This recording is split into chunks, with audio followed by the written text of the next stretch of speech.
ओम शांति। आज इस वीडियो में बाबा की बहुत गहरी और वंडरफुल बात पर थोड़ा विचार मंथन करते हैं और समझते हैं बाबा क्या और क्यों यह कहते हैं बच्चों से।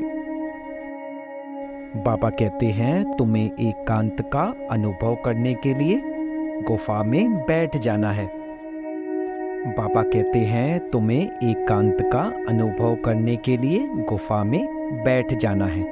वाह बाबा वाह, कितनी वंडरफुल फीलिंग बाबा हमें देते हैं और समय प्रति समय कितना कुछ हमें समझाते रहते हैं। जैसे माता पिता बच्चों को हर कदम पर हर तरीके से प्रशिक्षित करते हैं जिससे बच्चों को कभी भविष्य में परेशानी ना आए, दिक्कत ना आए, उनका ध्यान रखते हैं। चाहे बच्चे कितने भी बड़े क्यों ना हो जाएं, माता पिता के लिए तो वो बच्चे ही रहते हैं और माता पिता को सदा ही बच्चों का ख्याल रहता है। ऐसे ही हम सब बच्चों का भी बाबा को बहुत ख्याल रहता है। बहुत वंडरफुली बाबा हमको तरह तरह से समझाइश देते रहते हैं जिससे हम बच्चों को इस जीवन को जीने में परेशानी ना आए, दिक्कत ना आए, बच्चे भयभीत ना हो, उदास ना हो, किसी भी क्षण अकेलापन का अनुभव न करें। वाह बाबा वाह। देखिए आज भी बाबा ने कितना प्यारा महावाक्य बच्चों को समझाया है।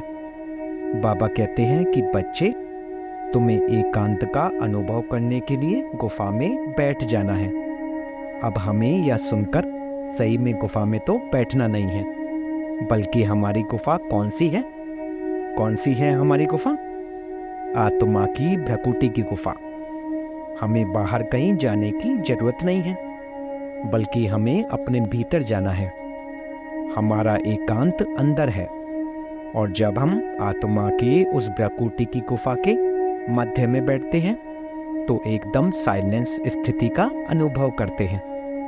दुनिया की शोरगुल से परे वो हमारी सही मायने में एकांत की गुफा है। इसलिए बाबा कहते हैं कि एकांत का अनुभव करना हो तो अपनी गुफा में बैठ जाओ, यानी इसका मतलब अपने आत्मिक स्थिति में स्थित होकर मस्तिष्क के बीचों बीच समाई हुई ज्योति स्वरूप आत्मा को अपना आधार मान उस परम आत्मा के ध्यान में रहकर एकांत का अनुभव करो। उसके साथ योग लगाकर इसी योग अग्नि से अपने विकर्मों को विनाश करो। यह है सच्चे मायने में एकांत का अनुभव करना। वाह बाबा वाह, कितनी वंडरफुल बाबा बात बता रहे हैं बच्चों को। देखो जीवन रूपी परीक्षा में हलचल आदि तो अनेकों आती हैं और चलते रहते हैं। जीवन की हलचलों से विचलित नहीं होना है, बल्कि पापा समझाते हैं कि बच्चे माया से हैरान होने वाले नहीं, बल्कि माया को हैरान करने वाले बनो। अब हलचलें क्या हैं?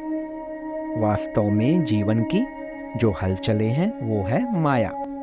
माया आपको हैरान करे, इससे पहले आप बाबा के बच्चे माया को हैरान करने वाले बनो। अर्थात बाबा कहना चाह रहे हैं कि बच्चे माया जीत बनो।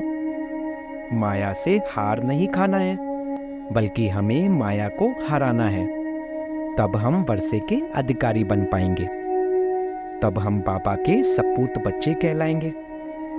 बहुत सारे बच्चे हैं जो माया को बखूबी समझते हैं, जानते भी हैं कि माया विचलित करती है, बहुत कोशिश भी करते हैं माया जीत बनने की, लेकिन हर बार माया अलग अलग रूप में अलग अलग परिस्थिति बनकर आती है और ऐसा वार करती है कि माया जीत तो छोड़ो, माया के सामने घुटने टेक देते हैं। बाबा बताते हैं ना कि बच्चे जैसे ही हलचल में आते हैं तो माया झट से नाक से पकड़कर गिरा देती है। तो इसलिए बाबा कहते हैं कि बच्चे आपको फिजिकली अर्थात शारीरिक रूप से कहीं जाने की जरूरत नहीं है, लेकिन हम अपने मन को भीतर ले जाएं और बाबा संग योग लगाकर बाबा द्वारा प्राप्त हुई शक्तियों के बल से माया जीत जगत जीत बने।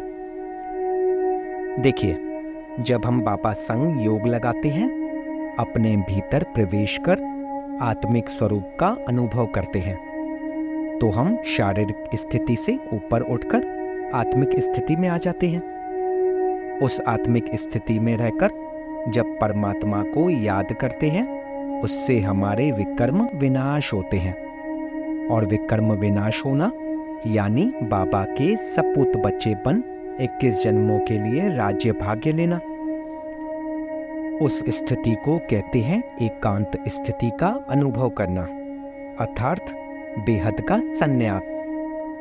ना कि हिमालय आदि पर चले जाना या किसी जंगल में जाकर गुफा आदि में बैठ जाना। वो सब सन्यासी आदि लोग ऐसा करते हैं। हमें ऐसा कुछ करने की जरूरत नहीं, क्योंकि हम बाबा के बच्चे बने हैं, स्वर्ग के रचयिता के बच्चे, जिन्हें भाग्य विधाता स्वयं बैठ पढ़ाते हैं, सिखाते हैं। तो माया पर जीत पाने का सहज एक ही साधन है, बाबा संग योग। योग बल से ही माया पर जीत पाई जा सकती है। हम बच्चे कहते हैं ना बाबा से कि तेरे संग ही योग लगाऊं मैं दिन राती। और योग भी कैसा? खुशी वाला योग, आनंद वाला योग। 2 प्रकार के योग होते हैं, साइलेंस योग और डेड योग। हमें डेड योग नहीं लगाना है, बल्कि जब हम योग लगाएं तो अंदर से खुशी अनुभव होनी चाहिए, आनंद होना चाहिए। उसे कहते हैं साइलेंस योग। इसलिए बाबा भी मुरलियों में बच्चों को समझाते हैं कि बच्चे मुझे संग योग लगाओ तो खुशी का पारा चढ़ेगा, एकांत की शांति का सुख प्राप्त होगा, माया जीत जगत जीत बनोगे। मेरा बाबा, बस यही स्मृति में रहे तो खुशियों की प्राप्ति, आनंद की प्राप्ति, सफलता, स्वर्ग की राजाई सब निश्चित है। ओम शांति।